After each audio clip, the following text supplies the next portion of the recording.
Buenos días, vamos a abrir nuestras Biblias en la carta a los Hebreos. Durante los últimos meses hemos estado estudiando las obras del apóstol Juan, recalamos en el Evangelio de Juan, hemos dedicado las últimas semanas a ver las 3 cartas de Juan.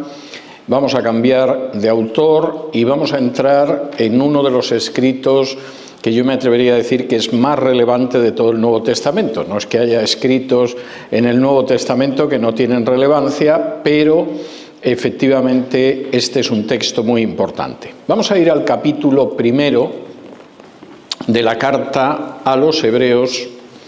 Vamos a leer el capítulo 1, aunque les adelanto que no vamos a cubrir todo el capítulo 1 hoy. Pero dice así: Dios, habiendo hablado muchas veces y de muchas maneras en otro tiempo a los padres por los profetas, en estos postreros días nos ha hablado por el Hijo, a quien constituyó heredero de todo y por quien asimismo hizo el universo, el cual, siendo el resplandor de su gloria y la imagen misma de su sustancia, y quien sustenta todas las cosas con la palabra de su poder, habiendo efectuado la purificación de nuestros pecados por medio de sí mismo, se sentó a la diestra de la majestad en las alturas, hecho tanto superior a los ángeles, cuanto heredó más excelente nombre que ellos.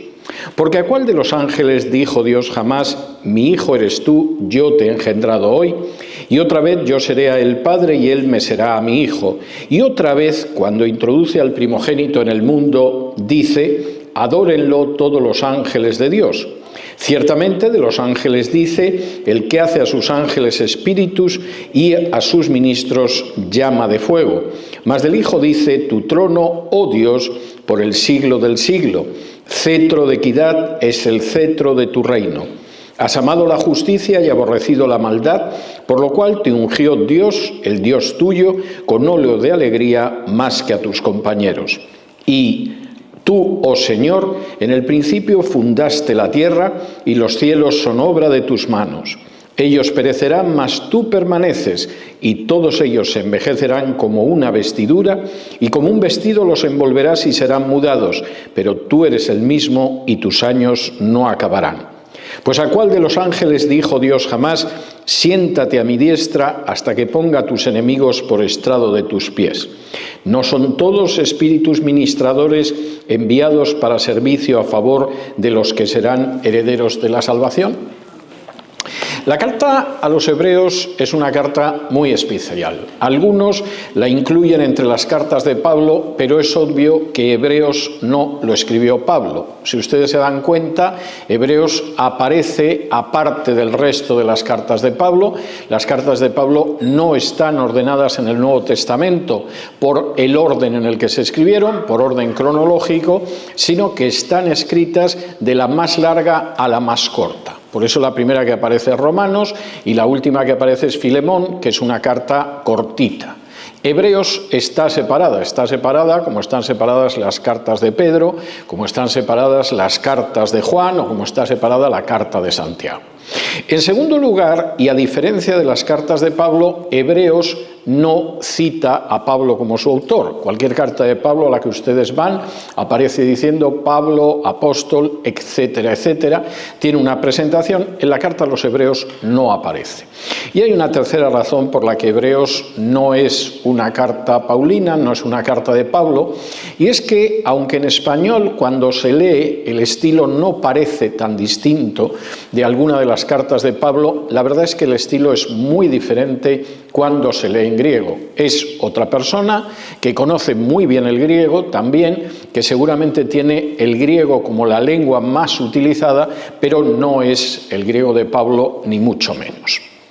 ¿Y quién era el autor de la carta a los Hebreos? Bueno, pues aquí no podemos entrar nada más que en teorías y especulaciones. Algunos piensan que Apolos, por eso de que Apolos era una persona de cierta altura teológica, era judío, conocía el griego, pero eso no pasa de ser una especulación. La verdad es que no sabemos quién escribió la carta a los Hebreos, aunque muy posiblemente era alguien que se movía muy cerca de los apóstoles, porque los libros del Nuevo Testamento Santo o están escritos por apóstoles o están escritos por personajes muy cercanos a los apóstoles, como es el caso del Evangelio de Marcos o el caso del Evangelio de Lucas o el caso del libro de los Hechos. Lo que sí parece bastante claro es a quién se dirige el libro, a los hebreos. En general, no a todos los judíos. Estamos hablando de judíos que habían creído en Jesús tiempo atrás, de judíos que habían ido viendo cómo pasaba el tiempo y el sistema del templo estaba ahí, tan hermoso, tan resplandeciente, tan abrumador, como había abrumado a los apóstoles cuando en el año 30, en la Pascua del año 30, fueron con Jesús al templo y se quedaron sorprendidos de las edificaciones del templo. Y habían ido pasando los años. Esta carta seguramente se escribió a finales de los años 50, quizá muy a inicios, pero muy a inicios de los años 60 después de Cristo, y el templo seguía ahí. Y los sacerdotes que habían decidido matar a Jesús seguían ahí. Y el sistema de sacrificios seguía ahí. Y además había personas que eran judíos y que utilizaban los mismos argumentos contra Jesús que habían utilizado en su día, pero que todavía siguen utilizando a día de hoy. Esos judíos podían perfectamente preguntar a estos judíos que habían creído en Jesús, pero bueno, vosotros, ¿cómo podéis creer que Jesús es Dios? ¿No dice acaso la Biblia en Deuteronomio 6, Shema Israel, Jehová Eloheinu, Jehová Echad? ¿No dice, escucha Israel, Jehová nuestro Dios, Jehová es uno? ¿Qué es eso de que hay varias personas dentro de la divinidad? Eso es un absurdo. ¿Cómo podéis creer en Jesús si Jesús fue rechazado por sus representantes en la tierra, que son las autoridades del templo? Y efectivamente, el Talmud, cuando habla de la muerte de Jesús en el Tratado Sanedrín, se jacta de que mataron a Jesús. Jesús era quien extraviaba a Israel, quien lo llevaba por malos caminos, quien lo desviaba, y claro que lo matamos en Pascua, es que era lo que había que hacer. ¿Y cómo podéis, además, creer en Jesús si Jesús era un personaje que contradecía a nuestros sabios, que contradecía a nuestros rabinos? Y el Talmud dice que es tan claro que la enseñanza de Jesús es falsa, que Jesús está en el infierno, donde pasará toda la eternidad sufriendo tormento en medio de excrementos en ebullición. De manera que, evidentemente, si vosotros creéis en Jesús, estáis muy desviados. Y además, estáis tirando por la borda, estáis rechazando, estáis renunciando a la herencia que tenéis como judíos. ¿Cómo podéis seguir a alguien que, de acuerdo con la Torá, es un maldito? Porque todo el que cuelga de un madero es maldito según la Torá. Y lo hacéis olvidándoos de vuestro pueblo, olvidándoos de lo que son los maestros de vuestro pueblo, olvidándoos del sistema de sacrificios que Dios le dio a Moisés, olvidándoos del templo de Dios. No hay ninguna base para eso. Y evidentemente los años pasaban y muchos de aquellos judíos que habían creído en Jesús se sentían crecientemente desanimados. ¿Y si es verdad? ¿Y si nos equivocamos con Jesús? ¿Y si realmente Jesús no era quien decía ser y quien nosotros hemos creído? ¿Y si quizá el sumo sacerdote Anás y Caifás, cuando decidieron que había que matarlo, hicieron lo que tenían que hacer porque era un blasfemo? ¿Y si realmente no ha hecho nada más que desviarnos?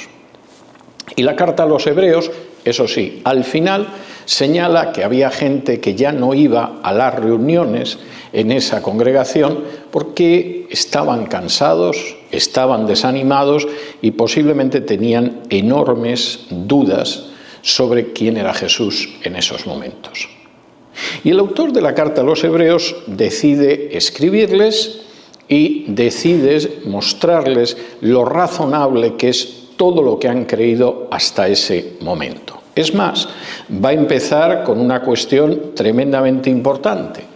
No va a decirles hasta el final de la carta que habéis dejado de reuniros y tenéis que reuniros. No, ese es un tema pastoral que habrá que tratar, lo voy a decir al final, pero voy a empezar con lo más importante, y lo más importante es quién es Cristo. Y Cristo no es un rabino, no es un profeta más, no es un maestro de moral, Cristo es Dios. Y el primer capítulo va a desarrollar por qué Cristo es Dios. Lo va a desarrollar en dos partes. Una primera que vamos a ver hoy, donde el autor de la carta hace 8, es decir, 7 más 1, afirmaciones acerca de Cristo.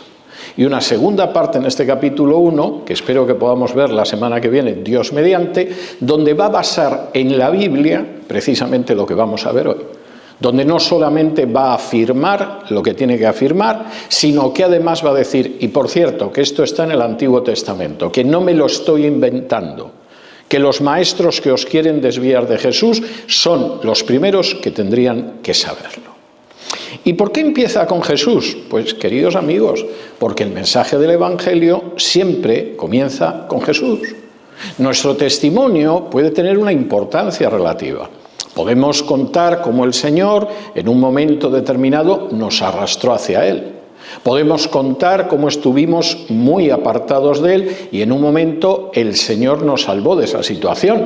Pero lo importante nunca es nuestro testimonio. Lo importante es Cristo y quién es Cristo. Y lamentablemente, en muchas ocasiones, cuando se pretende predicar el Evangelio, Cristo tiene menos importancia. Colocamos delante otras cosas. Por ejemplo, lo bien que te va a ir en la vida si efectivamente crees en Jesús. Lo importante no es nuestra situación de perdición y cómo sobre esa situación de perdición actúa Cristo. Lo importante es que si efectivamente crees, y esta noche es el arrebatamiento, que les adelanto que no va a ser así, entonces no te vas a quedar aquí. O no vas a tener problemas a la hora de pagar facturas. O te vas a encontrar con que jamás te vas a poner enfermo, etcétera, etcétera, etcétera. Es un mensaje basado en uno, no basado en Cristo. Eso le hubiera causado horror al autor de la carta a los hebreos y, por supuesto, a los primeros cristianos. El Evangelio es el anuncio de Cristo. Y vamos a ver esas 7 más 1, esas 8 afirmaciones que realiza el autor de la carta a los hebreos para ir calentando a la gente a la que dirige la carta. Primera afirmación: Cristo es la revelación definitiva. No niega las anteriores, pero la definitiva es Cristo. Versículos 1 y 2. Dios, habiendo hablado muchas veces y de muchas maneras en otro tiempo a los padres por los profetas, en estos postreros días nos ha hablado por el Hijo. Traduce la Reina Valera y tendré que corregir esa traducción varias veces. Primero, los que creemos en Jesús no negamos las revelaciones que ha habido en el pasado. Aceptamos que Dios se apareció a Abraham y le enseñó que la justificación era por la fe. Génesis 15. Aceptamos que Dios se apareció a Moisés en la zarza ardiente. Éxodo 3. Aceptamos todas y cada una de las revelaciones que Dios ha hecho a lo largo de la historia y que en el siglo I los judíos conocían muy bien. Y da lo mismo que hablara a reyes, a sacerdotes o a profetas. Pero hay una gran diferencia entre esas revelaciones y la revelación que significa Cristo. Y son diferencias en tiempo, en forma y en nivel. Primero, en tiempo. Dios ha hablado en otro tiempo. Ha hablado en otro tiempo, de muchas maneras. Ahora ya ha hablado de manera definitiva. Es curioso como en el versículo 1 dice, Dios, habiendo hablado muchas veces, etcétera, en otro tiempo, pero ahora, versículo 2, en estos postreros días nos ha hablado. Y es un pretérito perfecto de indicativo en griego que implica una acción terminada. En el pasado habló en muchas ocasiones, pero ahora estamos temporalmente en una situación distinta. Dios ha hablado de manera definitiva. Y no solamente ha hablado de manera definitiva, lo ha hecho en los últimos días, en los postreros días. Hay gente que tiene una idea muy equivocada, que considera que los últimos días, los postreros días, son los días inmediatamente anteriores a la segunda venida de Cristo. Esa gente desconoce lo que dice la Biblia. La Biblia establece que los últimos días, los postreros días, es todo el arco de tiempo que va desde la muerte y resurrección de Jesús hasta su segunda venida. Es una época distinta, es el Olam Jabá en hebreo.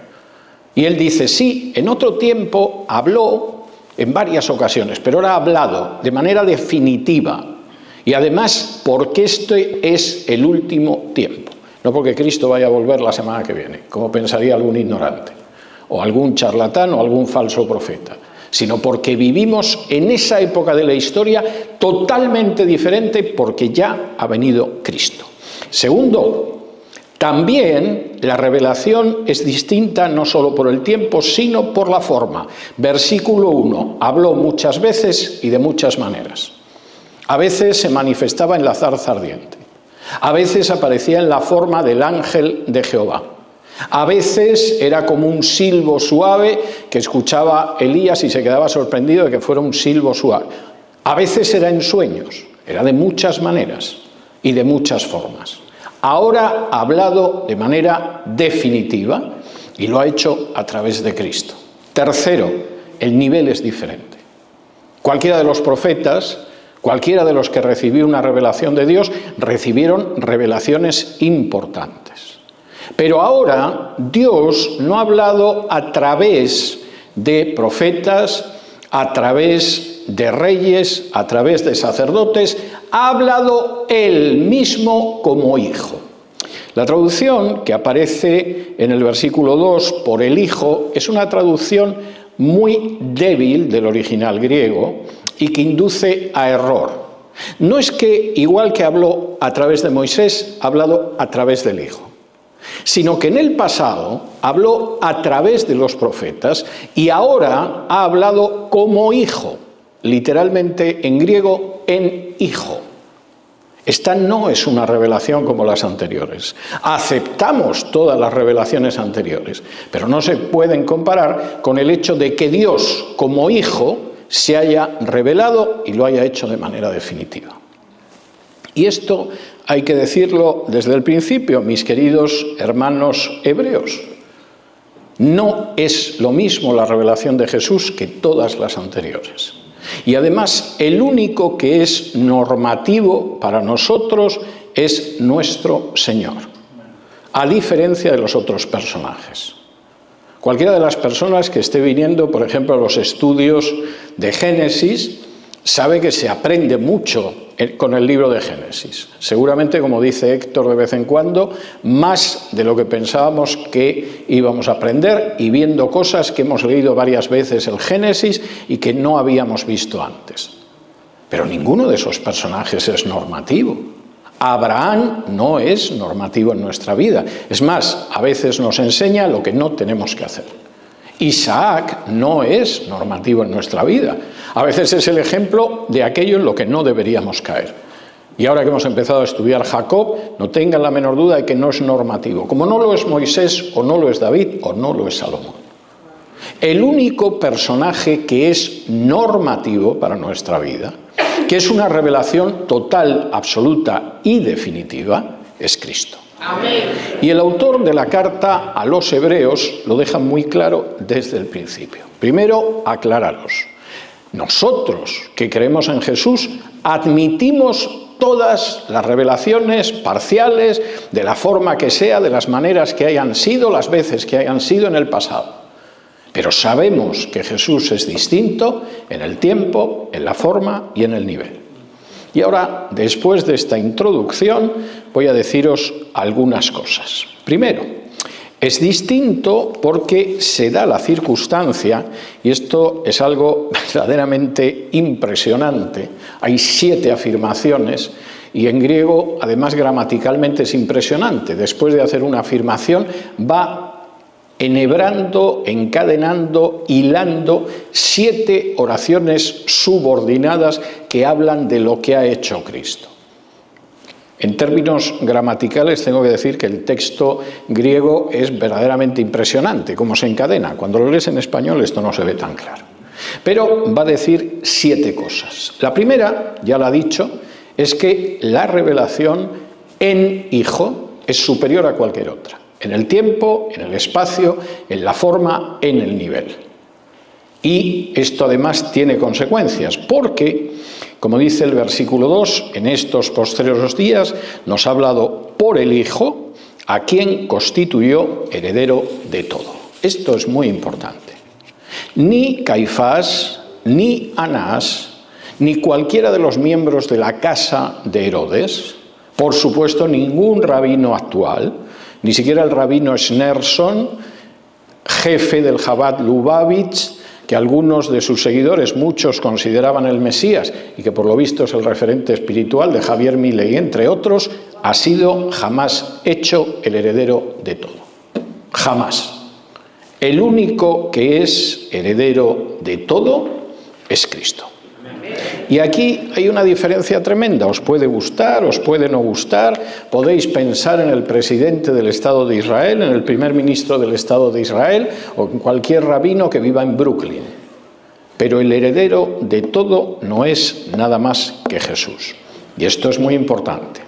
Segunda afirmación, no menos importante, que viene a continuación.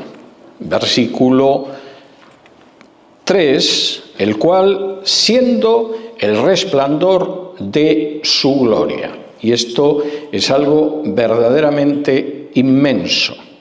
Lo constituyó heredero de todo, a continuación, por quien asimismo hizo el universo. Cristo no es un ser creado. Cristo es el creador. Y esto es algo que debería llevaros a reflexionar seriamente, porque efectivamente hay un énfasis continuo en la Biblia en que Jesús no es una criatura, ni siquiera la criatura mayor, o el sello de los profetas, como creen los musulmanes del profeta Mahoma. Es el creador. Si me acompañan a Colosenses, capítulo 1, en Colosenses, capítulo 1, Pablo hace una descripción de lo que podríamos denominar el Cristo cósmico, que es algo verdaderamente impresionante, porque está refiriéndose a cómo Cristo es el propio creador. Y dice así en Colosenses 1, versículo 15, Él, en relación a Cristo, es la imagen del Dios invisible, el primogénito de toda creación, porque en Él fueron creadas todas las cosas, las que hay en los cielos y las que hay en la tierra, visibles e invisibles, sean tronos, sean dominios, sean principados, sean potestades, todo fue creado por medio de Él y para Él. La afirmación es una afirmación poderosísima. Cristo no es un personaje privilegiado a lo largo de la historia, como pudo ser el rey David, o Abraham, o Moisés. Es el creador. Es anterior a toda la creación, y la creación tiene su razón de ser en él. Si me acompañan a Juan, capítulo 1, la afirmación, de una manera más sencilla, como suele ser habitual en los escritos de Juan, sin embargo, aparece expresada de la misma manera, y es realmente tremendo. Dice en Juan, capítulo 1 y versículos del 1 en adelante: en el principio era el Verbo, y el Verbo era con Dios, y el Verbo era Dios. Este era en el principio con Dios. Todas las cosas por Él fueron hechas, y sin Él nada de lo que ha sido hecho fue hecho. En Él estaba la vida, y la vida era la luz de los hombres. Cristo es el creador, no es una simple criatura, y por Él, como dice aquí el autor de la carta a los Hebreos, hizo el universo, lo cual es enormemente contundente. Cuarto, no solamente es que ese Cristo es el heredero, no solamente es que es aquel que es absolutamente normativo, sino que además se da la circunstancia.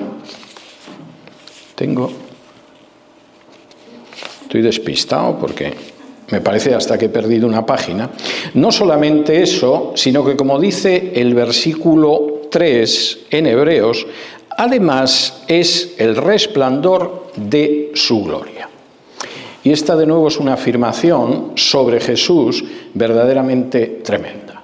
Jesús no es un profeta más.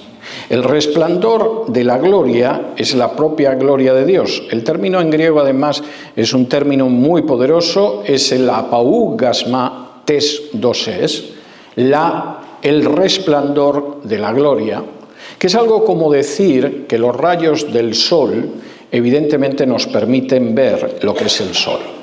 Los rayos del sol no son algo distinto del sol. Es aquello que nos puede llegar del sol sin achicharrarnos, sin calcinarnos, sin quemarnos y al mismo tiempo que nos permite sentir lo que es el sol. Nos da luz y nos da calor. Y eso es lo que es Cristo. No es una gloria que si de pronto se nos acercara nos destruiría, porque no podríamos soportarla como seres humanos. Es el resplandor de esa gloria que nos permite saber cómo es el corazón de Dios, cómo es el amor de Dios y cómo Dios desea tener comunión con nosotros. Y el término del autor de la carta a los Hebreos es verdaderamente hermoso. Por cierto, además en presente y en un presente que indica siempre, siendo el resplandor de su gloria. No los lunes, miércoles y viernes, no en algún tiempo del pasado, cuando resucitó, sino de manera perpetua. De la misma manera que podemos sentir, gracias a los rayos del sol, lo que es el sol y todo lo que tiene de bueno el sol, la gloria de Dios es Cristo, y ese resplandor es lo que nos permite captar a Cristo en un momento determinado. Quinto, además Cristo, y esto es verdaderamente tremendo, es la imagen misma de su sustancia. El término que aparece aquí es un término verdaderamente significativo y que debió de resultar muy imponente para aquellos judíos que estaban dudando de si efectivamente tenían que seguir a Jesús o no.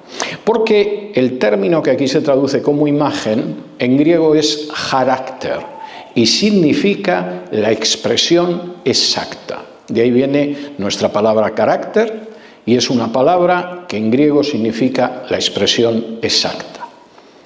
Cristo, de nuevo, no es un profeta más. No es un sacerdote, no es un rey que ha recibido una revelación y que esa revelación la refleja. De la misma manera que los rayos del sol no es igual que si colocas un espejo delante del sol y da un brillo, entonces nos hacemos una idea, sino que los rayos del sol son el sol. Cristo es la manifestación real, la expresión exacta de quién es Dios. No es un mero reflejo, no es un mero portavoz, no es un mero monitor, es el carácter hipostáseos theou, el carácter, la expresión exacta de quién es Dios. Si me acompañan de nuevo a nuestro amigo Juan, capítulo 1, Juan expresa esto de una manera que en muchas ocasiones pasamos por alto. Y dice así en Juan, capítulo 1, y versículo 18. A Dios nadie lo vio jamás. El unigénito Hijo que está en el seno del Padre, Él lo ha dado a conocer. En términos de visión física, hay algunos pasajes de la Biblia donde hay gente que ve algo de Dios. Por ejemplo, si ustedes van a Isaías, capítulo 6, de pronto el templo se llena de la gloria de Dios, como si se llenara de humo. Isaías ve a Jehová, Dios de los ejércitos, y dice, he visto a Dios y voy a morir. pero lo que ve es algo parcial, es simplemente una manifestación de Dios. Y más allá de que físicamente se pueda ver algo, lo cierto es que entrar profundamente en quién es Dios, verlo en un sentido real, es algo que está fuera de nuestro alcance. Y si alguien se permite empezar a especular acerca de cómo es Dios y empezar a pensar cosas sobre cómo es Dios y a describirlo, o francamente está muy enloquecido, o es muy ignorante, o es un estúpido. Es imposible. ¿Y cómo entonces sabemos cómo es Dios? ¿Cómo podemos pensar lo que Dios haría en un momento determinado? Pues hay dos formas de hacerlo, una mala y una buena. La mala es efectivamente proyectar sobre Dios lo que a nosotros nos parece bueno o malo, pero eso sí, como algo omnipotente. De manera que como a nosotros nos parece que hay un sector del género humano al que sería mejor barrer de la faz de la tierra, pues evidentemente Dios es así, solo que además Dios tiene la fuerza para hacerlo y nosotros no la tenemos. O como en realidad a nosotros nos parece que Dios tendría que satisfacer nuestros caprichos, pues Dios es una especie de abuelo estúpido que concede todo tipo de deseo a sus insoportables nietecitos y además él tiene poder para hacerlo. Pero eso es incurrir en la idolatría, es crearse una imagen de Dios falsa y adorarla. Y la Biblia dice, no. Hay una expresión exacta de Dios y la conocemos y es Jesús. De manera que si quieres saber lo que hay en el corazón de Dios, mira a Jesús. Y si quieres en un momento determinado saber cómo comportarte tal y como agradaría a Dios, mira a Jesús. Y si realmente quieres tener una idea de lo que es la expresión exacta, el carácter en griego de Dios, mira a Jesús. Y eso va a romper bastantes de los ídolos que a veces fabricamos en nuestro corazón. ¿Alguien se imagina a Jesús con una pistola al cinto? Yo no. Es más, Jesús dijo claramente en Juan 18:36 que si mi reino fuera de este mundo, mis seguidores combatirían. Pero es que mi reino no es de este mundo, Pilato, no van a combatir. ¿Alguien se imagina a Jesús amasando lo más que pueda de dinero? No. Jesús nos enseñó a pedirle a Dios el pan nuestro de cada día, a confiar en Él y a poner el reino de Dios y su justicia por delante de todo, porque aquello que necesitamos, Él lo añadirá. ¿Alguno se imagina a Jesús diciendo que vamos a tener más bendiciones espirituales cuanto más dinero demos? No. Alguno en todo caso recordará cómo Jesús vio a una pobre viuda que solo podía echar 2 moneditas y dijo que esa viuda había dado mucho más que los ricos que echaban mucho dinero. ¿Queremos saber cómo es Dios? Miremos a Jesús. Y Jesús, por supuesto, llamaba a los pecadores conscientes de que eran pecadores, porque todos nosotros somos tan estúpidos como esa oveja que se pierde y que si no va el pastor a buscarla, la van a despedazar en el campo. Porque todos nosotros somos tan incapaces de volver a Dios como una moneda que se le cae a una mujer del bolso y como la mujer no ponga la casa patas arriba buscando la moneda no va a venir rodando y va a volverse a su bolso. O como ese muchacho estúpido de la parábola de Lucas 15 que teniendo todo lo desperdició y deseaba llenarse el estómago, la tripa, con las algarrobas que comían los cerdos. Y sin embargo Jesús llama a todas y cada una de esas personas. Y esto es algo que nos muestra lo que es el rostro de Dios. Como diría el autor de la carta a los Hebreos, Cristo, claro que es importante. Claro que no es un maldito. Claro que no es un profeta más. Es la manifestación exacta de Dios. Y si quieres saber cómo es Dios, mira al rostro de Jesús. Y si quieres saber cómo tienes que comportarte ante Dios, sigue el ejemplo de Jesús. Sexto, además es quien sustenta todas las cosas con la palabra de su poder. El término que aparece aquí en griego es un término también muy poderoso. Literalmente es to chremati tes dinameos.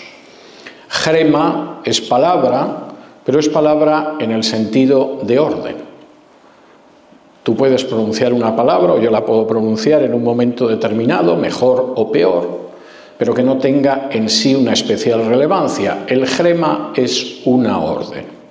Cristo es aquel que mantiene todo en pie con una palabra poderosa, con una palabra que tiene autoridad, con una palabra que efectivamente se lo puede permitir. ¿Por qué? Porque tiene dinamis, tiene poder.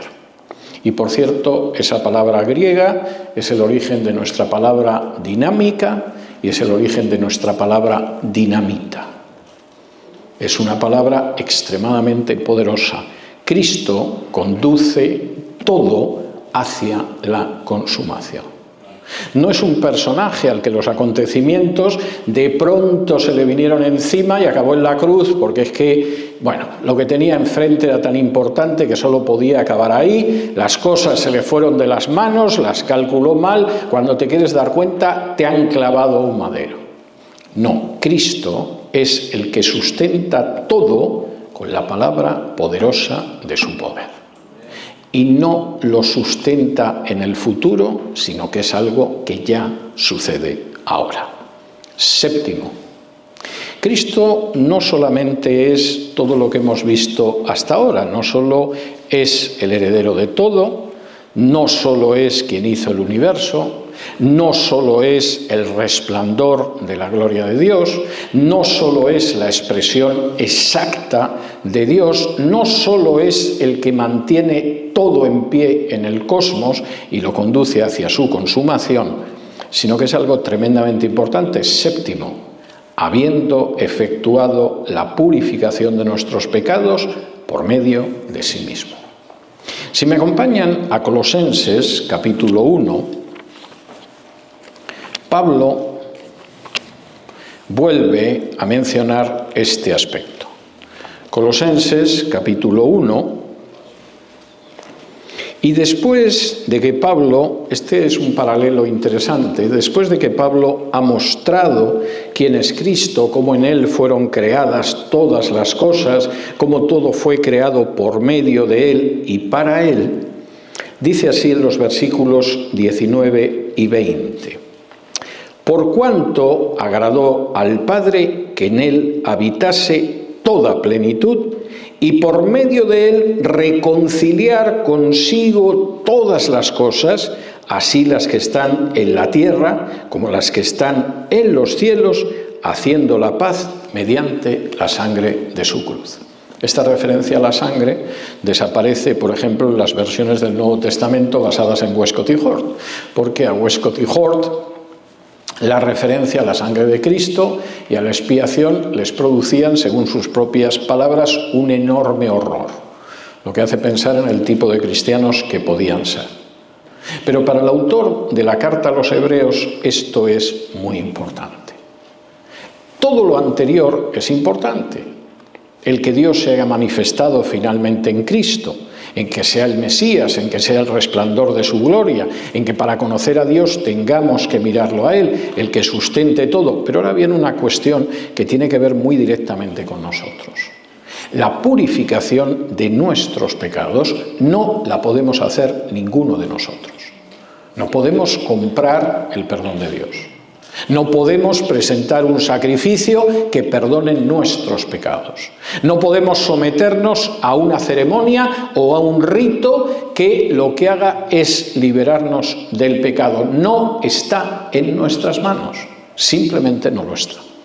Y cuando vemos el registro de nuestra vida, lo único que podemos hacer es reconocer que somos culpables y no podemos pretender que Dios compense lo bueno con lo malo. Es algo tan estúpido y tan absurdo como si ustedes salen de esta iglesia, se suben a su automóvil, cometen una infracción de tráfico y cuando el policía les para, dicen, no, pero no debería usted multarme por la infracción de tráfico porque yo pago todos mis impuestos. Bien, está muy bien que pague los impuestos, pero usted ha cometido una infracción de tráfico y tiene que pagar la multa. Está muy bien si nunca engaña a su esposa, pero si mientes o robas, eso no queda compensado porque nunca le has sido infiel a tu esposa o a tu marido. Y somos culpables delante de Dios. ¿Y quién puede purificarnos de esos pecados? ¿Quién puede limpiar nuestro pecado? ¿Quién puede hacer que el pecado no esté por encima de nosotros? Solamente Cristo. Y además, solamente Cristo por medio de sí mismo. Y esto es algo tremendamente importante y vamos a ver cómo el autor de la carta lo desarrolla en los próximos capítulos. Chicos, vosotros estáis admirados por el sistema de sacrificios del templo.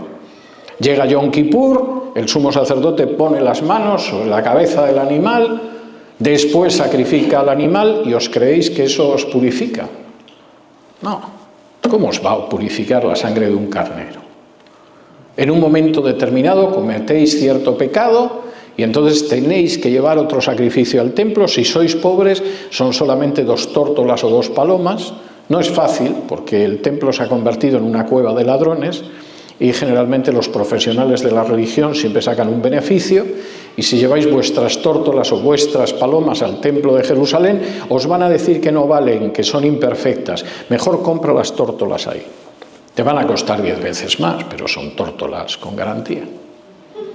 Y el autor de la carta a los Hebreos dice, no, quien ha efectuado ya en pasado, habiendo efectuado, no efectuando en el futuro, la purificación de nuestros pecados por sí mismo, es Cristo.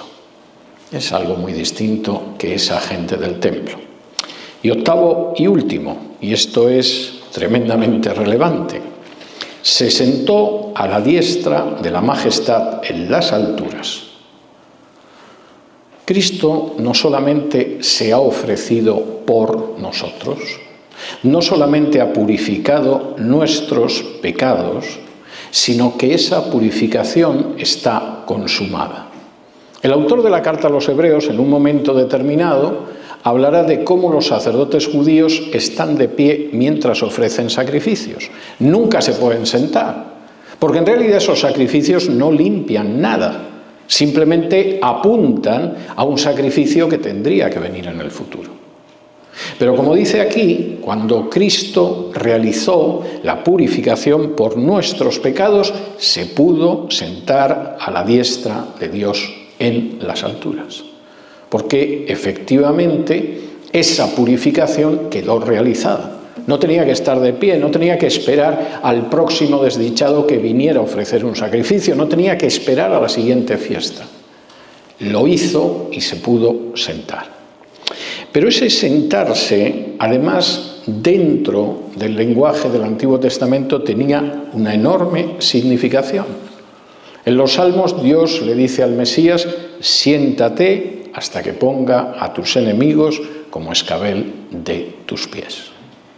Cristo no solamente ha realizado la purificación de nuestros pecados por sí mismo, Cristo no solamente ha hecho eso de una manera total y absoluta, a diferencia de lo que dice el dogma católico, no hay un sacrificio de Cristo continuamente cada vez que se celebra la misa.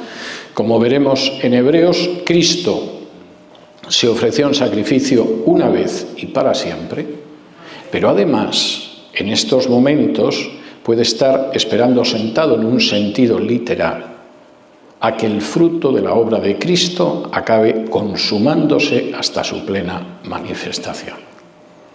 Y el autor de la carta a los Hebreos se puede detener en ese momento antes de pasar a otro tipo de argumentos y decir, vamos a ver, chicos, vosotros tenéis dudas. Contempláis el aparato del judaísmo y os parece impresionante.